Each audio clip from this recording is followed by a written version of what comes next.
Shalom. Shalom. Puji Tuhan pemirsa The Safe Ministry dimanapun berada. Kami sangat bersuka cita membaca komentar dari pemirsa The Safe Ministry dari Papua, Maluku, Manado, dan dimanapun berada. Bapak Darwis juga salam kepada semua pemirsa The Safe Ministry. Dan Bapak Darwis dalam keadaan sehat dan berharap bisa bertemu lagi dengan pemirsa The Safe Ministry ke depannya. Tidak terasa kita sudah sampai di pelajaran terakhir di triwulan ini. Dan kita sangat bersuka cita bisa bertemu lagi untuk mempelajari Sekolah Sabat bersama-sama. Untuk doa buka, kita minta Bapak Adri untuk memimpin kita. Baiklah, kita satu di dalam doa. Ya Allah Bapa kami yang ada di dalam kerajaan surga, terpujilah namamu. Pada jam yang diberkati ini Bapa, kiranya ilham Roh Kudus dua kali ganda menepati pikiran masing-masing, dan kami akan mengupas beberapa pelajaran ringkasan yang semuanya menggambarkan tentang Yesus. Biarlah kuasa Allah selalu menjadi bagian kami semua termasuk pemirsa. Terpujilah namamu, dalam nama Yesus Kristus kami sudah berdoa. Amin. Amin. Pelajaran Sekolah Sabat kita sangat menarik. Kita akan mempelajari sepanjang minggu ini mengenai Kristus dalam cawan lebur. Kita minta Bebing untuk menguraikan apa yang akan kita pelajari. Baik, terima kasih Beatrice. Pemirsa yang diberkati Tuhan, tibalah kita di penghujung pelajaran kita untuk triwulan ini. Dan akhirnya disimpulkan dalam satu judul, yaitu Kristus dalam cawan lebur. Seperti kita tahu bahwa cawan lebur adalah penderitaan, pencobaan, bagaimana proses, bagaimana kita bentuk melalui berbagai macam kesulitan di dalam hidup ini. Dan Kristus sendiri juga mengalami hal yang sama, bagaimana dia dimasukkan ke dalam sebuah cawan lebur kehidupan. Ya, sama seperti kita juga ya menderita, dan bahkan apalah penderitaan kita dibandingkan penderitaan Yesus. Kita coba melihat kepada ayat hafalan kita dalam satu minggu ini. Inilah inti dari semua cawan lebur itu. Ya, ini sebuah ayat yang sangat populer. Bagaimana ayat ini menggambarkan perjuangan Yesus, ya, bagaimana ini menggambarkan penderitaan Yesus ketika di kayu salib, yaitu di Matius 27 ayat 46. Kira-kira jam 3 berserulah Yesus dengan suara nyaring, Eli, Eli, lama sabachthani. Artinya, Allahku, Allahku, mengapa engkau meninggalkan aku? Tergambar sekali beratnya penderitaan yang Yesus hadapi di dalam ayat ini. Ada mungkin banyak pertanyaan dari kita manusia, kenapa ada penderitaan? Dan bagaimana dosa muncul pertama sekali? Ini memang menjadi satu misteri. Mengapa bisa dosa muncul? Ya, terutama di tempat yang sangat suci, yaitu di surga. Namun, mengapa semua makhluk ciptaannya itu menyalahgunakan kebebasan yang Allah berikan? Ya, termasuk Lucifer. Ya, Allah memberikan kebebasan yang luar biasa dan Lucifer menyalahgunakan. Lalu akhirnya apa? Akhirnya Yesus memilih untuk menanggung kayu salib. Lama hidupnya juga Yesus banyak mengalami penderitaan. Penderitaan Yesus itu bukan hanya mewakili penderitaan kita, bukan hanya mewakili penderitaan makhluk lain juga seperti malaikat-malaikat yang diciptakan. Tapi sebaliknya, penderitaan ya itulah inti dari kasih dan keselamatan Tuhan bagi kita. Yesus itu menderita untuk kita dan menggantikan kita untuk menyelamatkan kita dari dosa, dari penderitaan dan kematian. Bukan karena kesalahan dan dosa yang dia lakukan. Pemirsa yang diberkati Tuhan, kita akan melihat sepanjang satu minggu ini bagaimana pemirsa nanti menyajikan ya proses Yesus benar-benar mengalami cawan lebur itu. Mulai dari hari-hari permulaan kehidupan dia. Lalu bagaimana dia berjuang mati-matian ketika dia di Taman Getsemani di hari-hari terakhir menjelang kematiannya. Dan akhirnya tibalah dia nanti disalibkan. Demikian nanti pemirsa akan menjelaskan satu persatu kepada kita, pemirsa The Safe Ministry dimanapun kita berada. Baik Pak Tobing, terima kasih. Sekarang kita akan beralih ke Pak Adri. Kita minta Pak Adri untuk bisa menguraikan mengenai hari-hari permulaan. Silakan Pak. Oke, shalom para pemirsa dimanapun saudara berada. Memang kalau kita bicara tentang Lukas 2 ayat 7 dan 22 sampai 24, saya coba meringkaskan beberapa poin positif Yang pertama adalah beberapa ayat mengidentifikasikan sedikit informasi mengenai kehidupan awal Yesus. Saya percaya dan tentunya kita menyelidiki firman Tuhan Alkitab yang luar biasa ini, bahwa Yesus pada waktu dia masih kecil, pertumbuhan rohaninya sangat luar biasa. Selalu berada di Ka'bah beserta dengan kedua orang tuanya. Yang kedua, poin yang positif. Tentu Yesus bukan hanya hidup dalam kemiskinan, tetapi juga hendak dibunuh sejak dia lahir. Banyak sekali kondisi-kondisi yang kita belajar dari firman Tuhan atau Alkitab tentang hal yang berkaitan dengan tukang kayu ataupun posisi-posisi yang bisa kita lihat yang berkaitan dengan kehidupan jasmani Yesus yang memang rata-rata ya, kemiskinan, tetapi juga hendak dibunuh sejak dia lahir. Nah, ini kondisi-kondisi yang luar biasa, tetapi inilah Allah yang luar biasa. Yehova Jireh telah mempersiapkan satu rencana yang luar biasa atau rencana kemahakuasaan kealahan, sehingga poin yang ketiga dapat kita ambil. Yesus adalah satu-satunya orang yang tak pernah berdosa, yang pernah hidup dalam bumi ini. Banyak sekali ayat dalam firman Tuhan yang menjelaskan tentang hal ini, dan inilah yang tidak bisa kita mengerti dengan cara pandang kita sebagai manusia yang penuh dengan dosa. Hanya Dewan Musyawarah Allah yang sanggup memecahkan dan bisa memberikan pelajaran bagi kita saat ini bahwa inilah Yesus. Dan poin yang keempat dikatakan, sungguh siksaan ya bagi kehidupannya yang murni terus-menerus hidup bersentuhan dengan dosa. Dan poin yang terakhir adalah bayangkan hidup dan dosa dan yang sedikit pun tidak tersentuh dosa. Sekali lagi, saudara dan saudari para pemirsa bisa mempelajari itu di dalam buku Lukas pasal 2 ayat 7, ayat 22 sampai 24. Inilah beberapa rangkuman poin tentang hari-hari permulaan Yesus. Yang secara manusia tidak bisa kita pikirkan tentang kealahan Trinitas yang sudah merancang satu rencana mulia. Namun, di dalam kehidupannya sebagai manusia dan sebagai Allah yang begitu luar biasa, yang tidak bisa diprediksi oleh manusia berdosa, kita mengambil beberapa poin penting.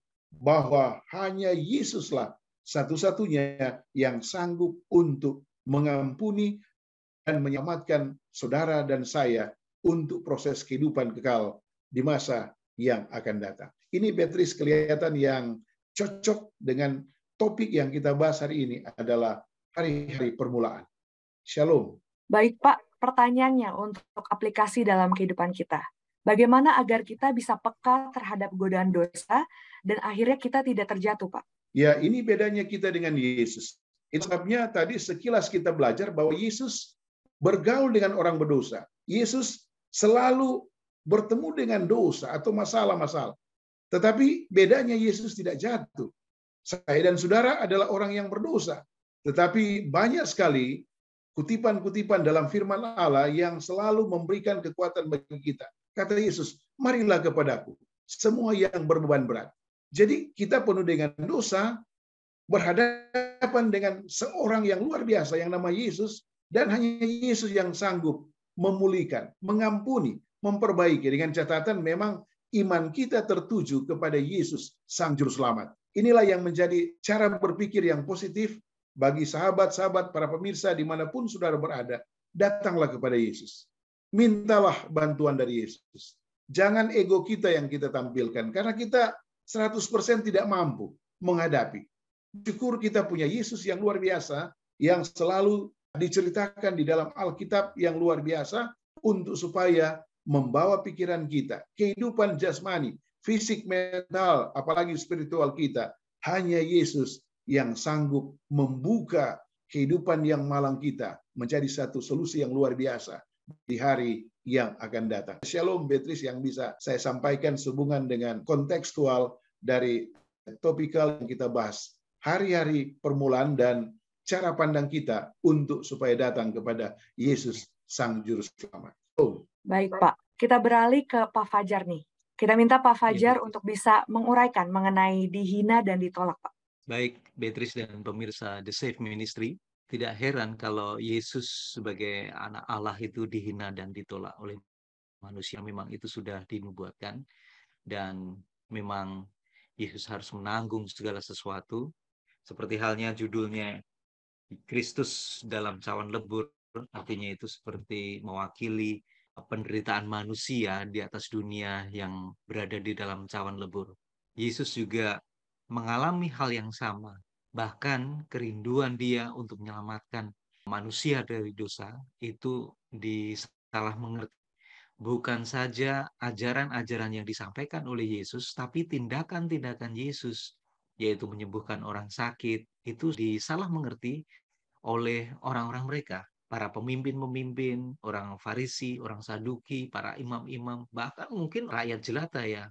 Mereka menolak dan bahkan menghina daripada Yesus sendiri. Kita coba baca dalam satu pasal Matius, pasal yang ke-12 ayat yang ke-24 ya. Jadi setelah Yesus itu dia menyembuhkan seseorang yang kerasukan setan, apa yang diterima oleh Yesus? Ayat yang ke-24. Tetapi ketika orang Farisi mendengarnya, mereka berkata, dengan Beelzebul, penghulu setan, ia mengusir setan.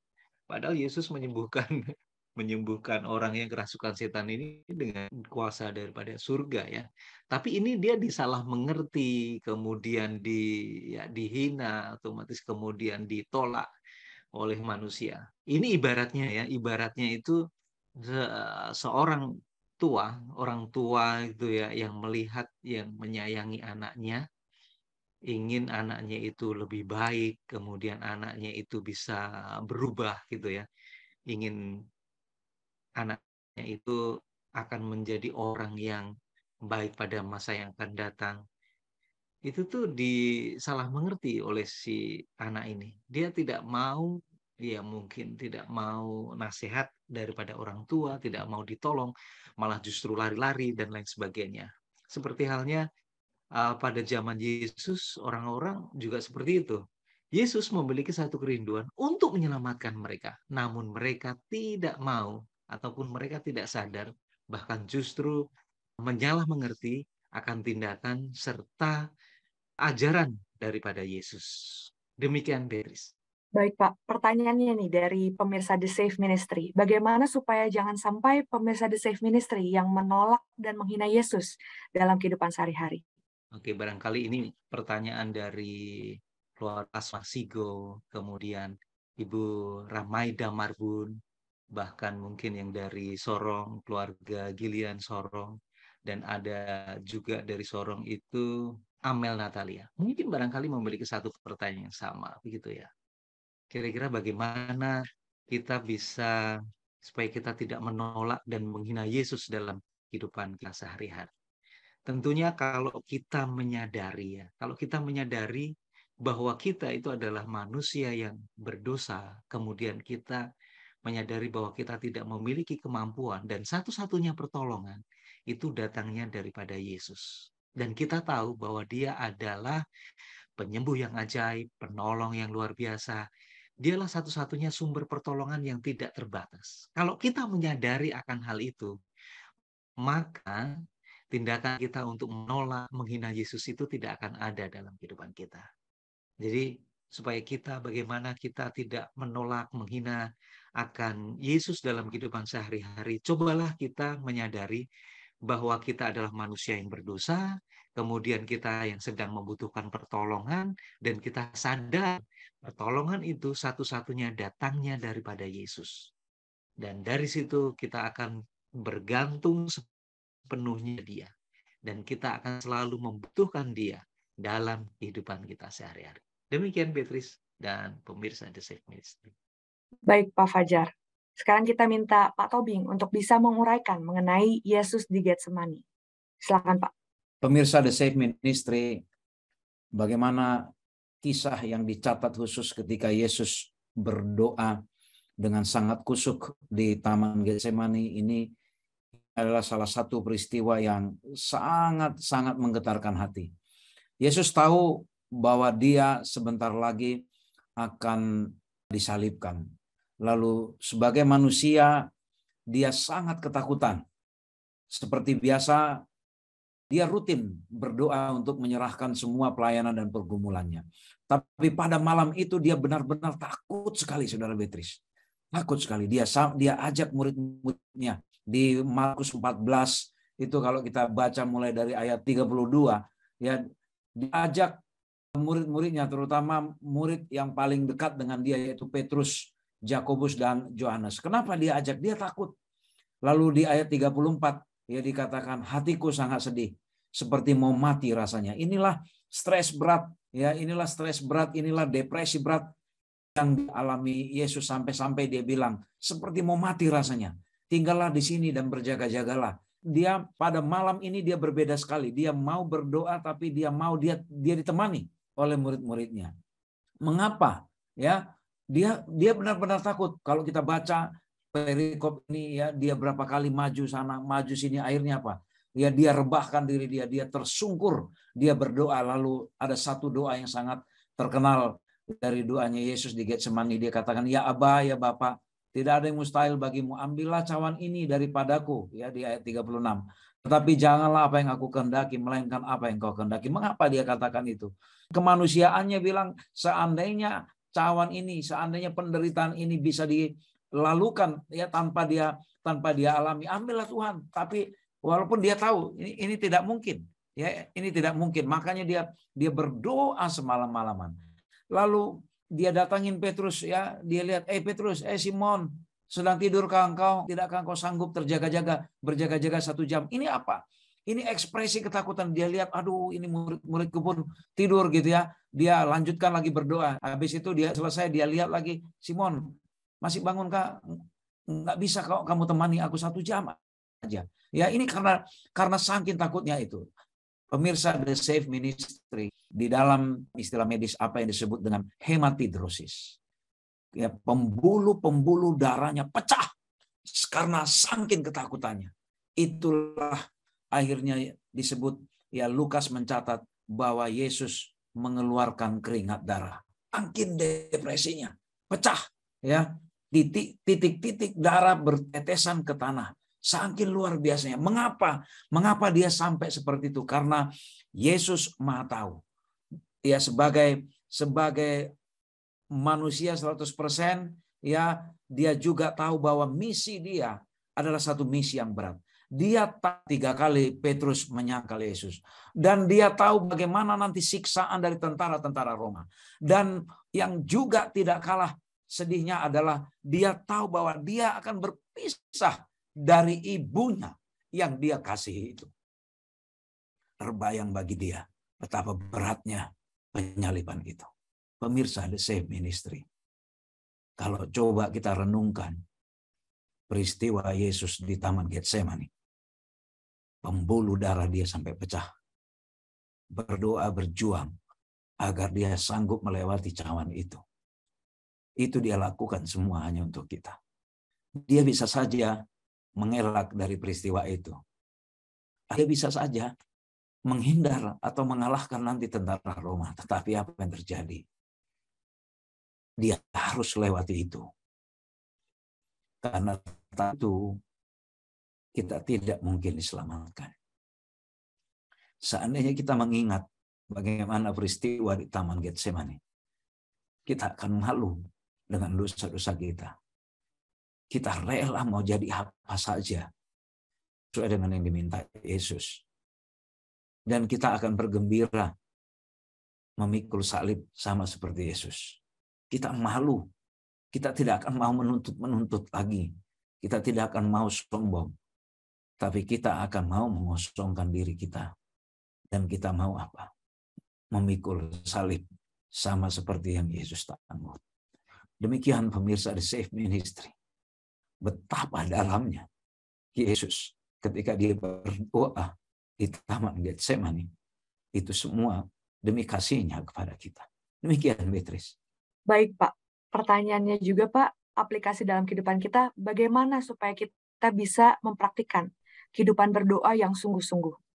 Jika kita ingat siapa diri kita, dan kita ingat bagaimana kehidupan Yesus yang sangat bergantung kepada Bapanya, saya yakin kita akan terbiasa mempraktikkan kehidupan berdoa.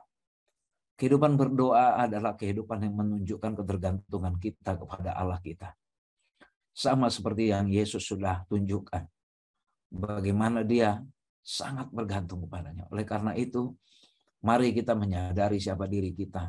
Mari kita mengingat selalu bagaimana Yesus yang sangat bergantung kepada Bapaknya. Agar kita apa? Kita juga terbiasa mempraktikkan kehidupan berdoa yang sungguh-sungguh. Dan pada saat itu kita semakin menyadari bahwa kita bukan siapa-siapa. Dan tanpa campur tangan Allah, kita tidak akan menjadi siapa-siapa juga di dunia ini. Demikian, Beatrice. Baik, Pak Tobing. Kita beralih ke Pak Adri. Kita minta Pak Adri untuk bisa menguraikan mengenai Allah yang disalibkan. Oke, shalom para pemirsa yang luar biasa dimanapun saudara berada. Kalau kita melihat poin utama di sini memang secara kealahan, rancangan dan rencana kealahan ini memang terbukti Yesus bisa melewati semua ya problem dan masalah yang tadi sudah dikupas oleh hamba Tuhan Brother Toby. Namun saya akan coba membacakan ataupun mengangkat beberapa poin yang memang berhubungan dengan Matius 27 ayat 45, 51, 52 dan Markus 15 ayat 38.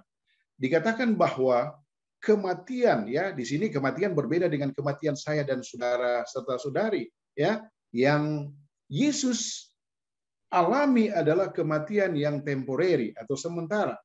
Kematian dengan penyaliban satu hukuman terberat yang dijatuhkan bangsa Romawi. Disamakan ya seperti penjahat-penjahat kelas kakap ya. Hukuman terberat adalah disalibkan ya. Yang kedua, betapa mengerikan seseorang dibunuh seperti itu khususnya bagi anak Allah. Tetapi cara berpikir saya dan saudara memang itulah Yesus. Kealahan yang luar biasa. Dilakukan apa saja tetap Yesus tidak akan pernah ya menghadapi kematian yang kekal. Karena dia Allah ya. Yang berikut, Yesus sendiri datang dalam daging seperti kita. Tadi sudah dijelaskan oleh hamba Pak Tobi. Di antara pukulan, cambukan, paku yang ditancapkan ke tangan dan kakinya, beban berat tubuhnya sendiri yang mencabik-cabik luka, rasa sakit fisik yang tak tertahankan. Inilah yang disebut dengan mengerikan, ya. Sesuatu yang tidak mampu dialami oleh manusia seutuhnya. Namun Yesus memiliki kehidupan yang tidak dapat kita bayangkan. Karena dia adalah, balik ke topik tadi, adalah kealahan yang luar biasa. Menurut kitab suci, murka Allah terhadap dosa dan dosa kita dicurahkan atas Yesus. Ada banyak referensi. Salah satunya dalam buku Yesaya pasal 1. Di sana bisa kita baca berulang-ulang. Ya. Yang berikut, Yesus menderita sesuatu yang lebih dalam, lebih gelap, dan lebih menyakitkan yang pernah diketahui dan dialami manusia manapun. Inilah beberapa langkah-langkah kronologis yang bisa kita baca, dengar berulang-ulang, dan itu dikutip dari beberapa ayat yang saya sebutkan tadi. Inilah sesuatu yang menurut cara pandang pembicara-pembicara pada jam yang diberkati ini, Yesus adalah Trinitas yang berkaitan. Ada Allah Bapa, ada Yesus, dan Roh Kudus. Tanggapan saya dan saudara atau para pemirsa terhadap topik ini, Allah yang disalibkan, adalah bahwa kehidupan kita ini akan bersama dengan Yesus. Karena Yesus sudah mengampuni dosa saudara dan saya. Mengampuni musuh-musuhnya. Banyak sekali ayat yang dapat kita baca di dalam firman Allah. Intinya adalah, marilah kita menyembah, ya, menyembah Allah Bapa, Allah Anak, dan Roh Kudus. Dan penyembahan itu akan membuat kita untuk tertarik, ya, mendalami lebih dalam atas firman Allah.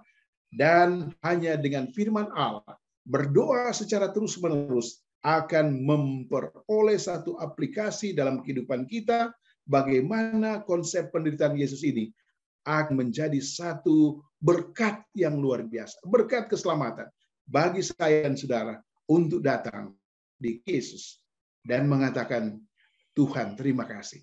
Yesus sudah mati bagi saya dan saudara, dengan catatan, marilah kita bersama-sama untuk menyadari kekurangan kita dosa-dosa kita.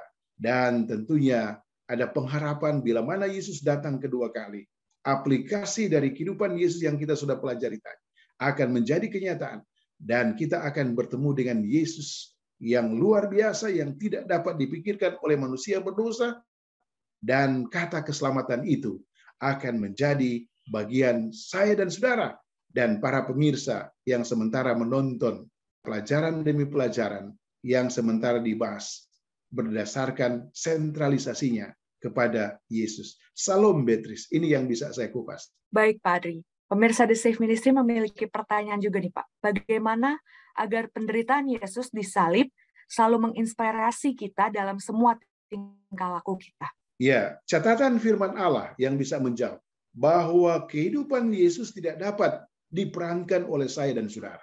Itulah sebabnya kita secara manusia yang berdosa memiliki satu itikad yang baik, bahwa ada satu pemahaman yang jelas bahwa jika kita menghadapi masalah yang hadapi Yesus tidak mampu. Itulah sebabnya inilah menjadi pelajaran bagi saya dan saudara untuk jangan berlambatlah untuk datang kepada Yesus dan selalu melihat arti dari beberapa pelajaran yang kita dalami tadi untuk menjadi satu pegangan yang kuat bagi kita bahwa Allah yang luar biasa telah mengirimkan Yesus Kristus untuk mati bagi saya dan saudara melalui beberapa proses penyiksaan yang luar biasa yang secara kronologis sudah dipaparkan oleh beberapa pembicara. Dan inilah intinya bahwa saya dan saudara adalah orang yang tidak mampu, orang yang penuh dengan dosa, dan hanya Yesus saja yang sanggup melalui proses yang berat yang sudah diuraikan secara utuh dari beberapa pemahaman yang sudah kita dengarkan bersama-sama. Shalom, Beatrice. Baik, Pak Adri. Sekarang kita beralih ke Pak Fajar. Kita minta Pak Fajar untuk bisa menguraikan mengenai Allah yang menderita.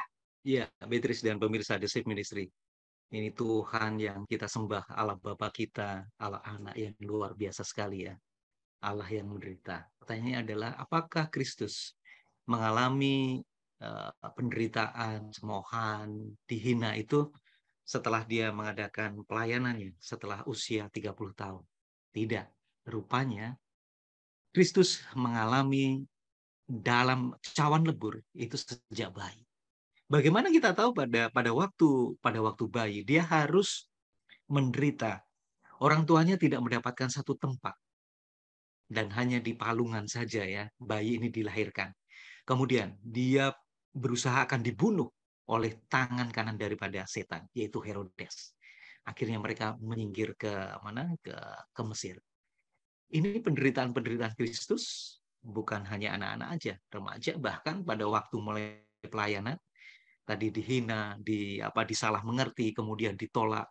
Kemudian pada waktu dia harus akan memasuki masa akhir pelayanannya, dia berdoa bagaimana tetesan keringatnya berubah menjadi darah, dia berdoa kepada Tuhan. Ini satu penderitaan yang sangat luar biasa. Dan pemirsa The Safe Ministry, puncaknya adalah pada waktu Yesus menyerahkan nyawanya di atas kayu salib. Kita bayangkan bagaimana Yesus yang tidak berdosa. Sekali lagi ya, Yesus yang tidak berdosa. Ayatnya ada di dalam 2 Korintus 5 ayat yang ke-21. Dia yang tidak mengenal dosa telah dibuatnya menjadi dosa karena kita, supaya dalam dia kita dibenarkan oleh Allah. Wah, Yesus dibuat untuk menderita. Bayangkan pemirsa The Safe Ministry pada waktu Yesus di atas kayu salib. Di tangannya dipaku, kemudian lambungnya ditusuk. Bahkan pada waktu malaikat-malaikat menyaksikan pandangan ini, mereka seakan-akan tidak bisa terima. Bagaimana mungkin Allah Raja mereka yang ada di surga harus menjadi manusia dan harus mati di hadapan para malaikat. Bayangin, malaikat semuanya. Pada waktu hari Jumat itu, 8 itu kan bumi pada waktu itu gelap. Dan banyak malaikat-malaikat yang menudungkan matanya, dia dengan sayapnya. Karena apa? Tidak bisa melihat penderitaan yang harus dialami oleh rajanya sendiri, yaitu Allah Bapa. Kita tahu bahwa Yesus itu adalah Allah ya, sesuai dengan Yohanes 1 ayat 1, pada mulanya adalah firman, dan firman bersama-sama dengan Allah, dan firman itu adalah Allah. Dan firman itu telah menjadi manusia, yaitu Yesus. Yesus adalah Allah sendiri, Allah yang menderita. Bahkan seluruh malaikat menyaksikan ini semuanya, dan mereka tidak tahan, mereka menahan tangisnya. Tidak mungkin raja mereka itu harus mati. Dan disitulah cinta kasih daripada Allah Bapa kita. Yesus harus mati. Dan dia harus mengalami seakan-akan dia berpisah dari Allah Bapanya. Seakan-akan dia harus menanggung amarah dari Bapanya. Yesus yang sudah mati di atas kayu salib. Ini merupakan satu pengorbanan daripada Yesus yang luar biasa. Berada di dalam cawan lebur. Tanyanya adalah, apakah penderitaan kita itu setara dengan penderitaan Yesus? Tidak. Jadi pemirsa The Safe Ministry, penderitaan yang kita alami di atas dunia itu tidak sebanding dengan penderitaan Allah Bapa. Harus dia tanggung di atas dunia, disalibkan, disaksikan oleh seluruh makhluk Allah semesta, seluruh ciptaannya. Mereka tidak menyangka sama sekali. Bahkan ini adalah bukti kasih daripada dia. Karena dia sangat mencintai manusia-manusia yang sudah jatuh dalam dosa untuk dikembalikan menjadi umat-umat yang benar. Ini sangat luar biasa. Inilah salah satu bentuk kasih. Dan janjinya daripada Yesus adalah dia akan memberikan kehidupan kekal bagi kita semuanya, bagi orang-orang yang beriman, bagi orang-orang yang percaya.